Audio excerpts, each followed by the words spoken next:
ओम नमः शिवाय।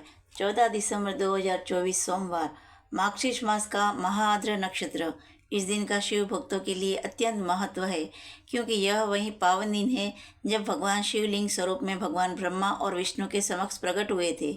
उसी दिन से शिवलिंग को पूजा की परंपरा आरंभ हुई। महाआद्र नक्षत्र पर शिवलिंग के दर्शन और पूजा करने से 100 महाशिवरात्रि की पूजा के समान पुण्य प्राप्त होता है। शिव भक्तों के लिए यह दिन भगवान शिव की कृपा पाने का सुनहरा अवसर है। इस दिन किए गए दीपदान और पूजा अर्चना से शिव कृपा प्राप्त होती है, सभी प्रकार के दोष दूर होते हैं और जीवन में सकारात्मक ऊर्जा का संचार होता है। आइए हम शिव पूजा की विधि जानते हैं। सूर्योदय से पहले स्नान कर शुद्ध कपड़े पहने भगवान शिव का ध्यान करते हुए शिव मंत्रों का जाप करें। शिवलिंग पूजन। शिवलिंग पर गंगा जल, दूध, दही, शहद, शुद्ध घी और जल से अभिषेक करें। बेलपत्र, धतूरा और अक्षत अर्पित करें। चंदन और भस्म लगाएं। शिवलिंग पर बेलपत्र अर्पित करें, इससे पितृदोष और काल सर्प दोष समाप्त होते हैं। दान करें। जरूरतमंदों को भोजन, वस्त्र और धन का दान करें। काले तिल, साबुत चावल और सफ़ेद चंदन का दान करें। भगवान शिव के नाम पर किसी गौशाला में गौदान करें।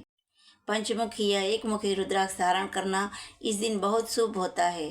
शिव चालीसा का पाठ करें। भगवान शिव की चालीसा पढ़ें। विशेष प्रसाद भगवान को अर्पण करें। शिवलिंग पर गुड़, गन्ने का रस और दूध अर्पित करें। शिव मंदिर में बेलपत्र चढ़ा के 11-21 बेलपत्र पर ओम नमः शिवाय लिखकर चढ़ाएं। ओम त्र्यंबकम यजामहे सुगंधिं पुष्टिवर्धनम उर्वारुकमेव बंधना मृत्यु मोक्ष महामृतात् मृत्युंजय त्राहि माम शरणागतम जन्म मृत्यु जरा व्याधि पीड़ित कर्म बंधनम। इस मंत्र का 108 बार जाप करें।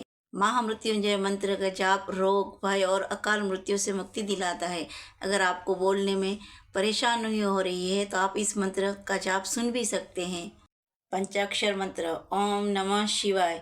इस मंत्र का दिन भर जाप करें। भगवान शिव जी के 108 नाम सुनते हुए भगवान को अक्षत या बेलपत्र चढ़ाएं।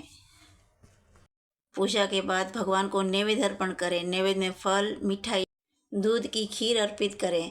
प्रसाद सभी परिवारजनों और भक्तों में वितरित करें। इस दिन किए गए जप, दान और पूजा से जीवन की समस्याओं का समाधान होता है। महादेव की कृपा से स्वास्थ्य, धन और समृद्धि प्राप्त होती है। दीपदान जरूर करें। मंदिर में या घर पर 11, 21, 51 या 108 दीप प्रज्वलित करें। यह दीप भगवान शिव को अर्पित करें और उनकी आरती गाएं। मंदिर में या घर पर 108 दीप प्रज्वलित करें, यह अक्षत पुण्य का कारण बनता है। इस दिन के लाभ जीवन के कष्टों को निवारण होता है, आर्थिक समृद्धि और परिवार में शांति का आगमन होता है। भगवान शिव की कृपा से सभी प्रकार के दोष और बाधाएं समाप्त होती है। इस महाआद्र नक्षत्र पर शिव भक्तों को चाहिए कि वे शिवलिंग के दर्शन और पूजा अवश्य करें। यदि मंदिर जाना संभव न हो तो घर पर ही पूजा अर्चना कर दीपदान करें। इस पावन दिन का महत्व सभी को बताएं और इस अवसर का पूर्ण लाभ उठाएं। आइए हम आद्र नक्षत्र पर शिव पूजा का महत्व की कथा सुनते हैं। ब्रह्मा, विष्णु और महेश में केवल शिव ही है जिनके लिंग स्वरूप की पूजा की जाती है। भगवान शिव के लिंग की पूजा का काफ़ी महत्व है। शिवलिंग पर दूध, फल, दही, जल आदि चढ़ाने से साधक को मनवांछित फलों की प्राप्ति होती है। शिव पुराण में भगवान शिव के लिंग की पूजा और महत्व के बारे में ये बताया गया है कि विभिन्न ऋषियों के यह पूछे जाने पर कि भगवान शिव की लिंग रूप में पूजा क्यों होती है, जबकि किसी अन्य देवता की पूजा इस रूप में नहीं की जाती है। सूत जी कहते हैं, शिवलिंग की स्थापना और पूजन के बारे में कोई और नहीं बता सकता।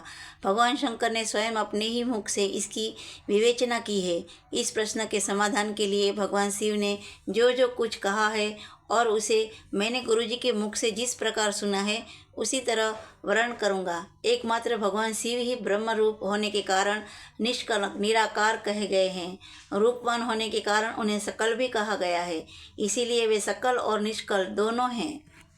शिव के निराकार होने के कारण ही उनकी पूजा का आधारभूत लिंग भी निराकार ही प्राप्त हुआ, अर्थात शिवलिंग शिव के निराकार रूप का प्रतीक है। इसी तरह शिव के सकल या साकार होने के कारण उनकी पूजा का आधारभूत विग्रह साकार प्राप्त होता है, अर्थात शिव का साकार विग्रह उनके साकार स्वरूप का प्रतीक होता है। सकल और अकल रूप होने से ही वे ब्रह्म शब्द के कहे जाने वाले परमात्मा है। सनत कुमार के प्रश्न के उत्तर में श्री नंदिकेश्वर ने यही जवाब दिया था। उन्होंने कहा था कि भगवान शिव ब्रह्म स्वरूप और निष्कल निराकार है, इसीलिए उन्हीं की पूजा में निष्कल लिंग का उपयोग होता है। सनत कुमारों के सवाल के जवाब में नंदिकेश्वर कहते हैं, ब्रह्मा और विष्णु भगवान शंकर को प्रणाम करके दोनों हाथ जोड़े उनके दाएं बाएं भाग में चुपचाप खड़े हो गए। फिर उन्होंने वहां साक्षात प्रकट पूजनीय महादेव का श्रेष्ठ आसन पर स्थापित करके पवित्र पुरुष वस्तुओं द्वारा उनका पूजन किया। इससे प्रसन्न हो भक्तिपूर्वक भगवान शिव ने वहां नम्र भाव से खड़े हुए उन दोनों देवताओं से मुस्कुराकर कहा, आज का दिन एक महान दिन है। इसमें आप दोनों के द्वारा जो आज मेरी पूजा हुई है, इसमें बहुत प्रसन्न हूँ। इसी कारण यह दिन परम पवित्र और महान से महान होगा।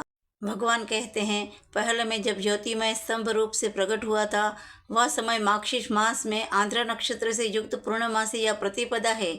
जो पुरुष माघशीष मास में आंध्र नक्षत्र होने पर पार्वती सहित मेरा दर्शन करता है अथवा मेरी मूर्ति या लिंग की ही झांकी करता है, वह मेरे लिए कार्तिकेय से भी अधिक प्रिय है।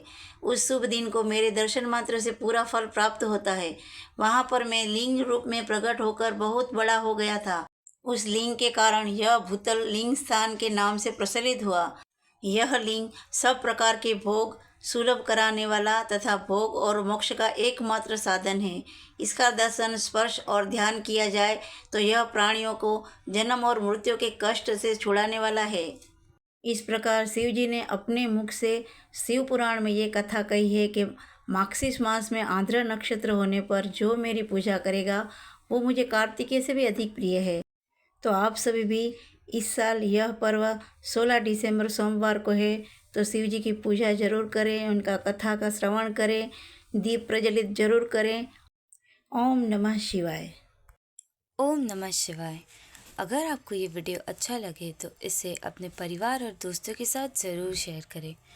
इस पर लाइक करें, कमेंट करें और ऐसे ही और वीडियोस देखने के लिए हमारे चैनल को सब्सक्राइब करें। ऐसे ही अपना प्यार हमें देते रहिए। धन्यवाद। ओम नमः शिवाय।